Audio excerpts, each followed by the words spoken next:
اهلا بيكم في مطبخ السعادة. النهاردة عندنا طريقة سهلة لعمل المارينج، ودي المقادير.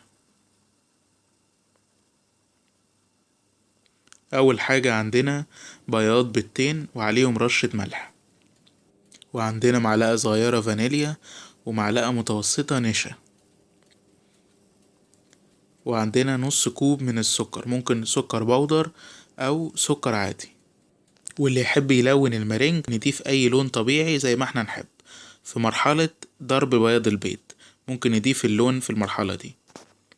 اول حاجة هنضرب البياض البيض على سرعة عالية لغاية ما يعمل معانا فوم، واول ما يبتدي بس يعمل رغوة هننزل بنص كوب السكر بتاعنا، وهو في المرحلة دي تقريبا هننزل معاه نص كوباية السكر. اهم حاجة الضرب يكون متواصل وعلى سرعة عالية لغاية ما يعمل معانا القوام الفومي او الكريمي بالشكل ده بالظبط. اهم حاجة لما بنرفع المضرب الكهرباء ما ينزلش مننا، يكون الكريمة بتاعته ثابتة. وبعد كده نحطها في كيس الحلواني ونشكلها زي ما احنا عايزين على حسب البلبلة. ممكن نعملها ورد زي الشكل ده، او نعملها طبقات فوق بعض، وممكن نعملها بألوان كتير، يعني اي لون احنا عايزينه من الألوان الطبيعية، ودي بتتجاب من عند العطار.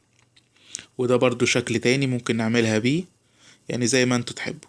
وهندخلها الفرن على درجة حرارة 120 بس، هتقعد حوالي من نص ساعة لحد ساعة، وبعدين نطلعها ونسيبها في الهوا شوية حوالي نص ساعة، وبعد كده نغطيها في أي علبة ونقدر ناكلها أو نعمل بيها أي أشكال احنا نحبها.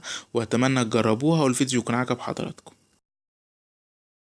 بتمنى الفيديو يكون عجب حضراتكم، ولو عجبكم ما تنسوش لايك على الفيديو واشتراك في القناة، وممكن تتابعونا على مواقع التواصل الاجتماعي الموجودة أمام حضراتكم. وانتظروا المزيد من الأكلات الجميلة على مطبخ السعادة.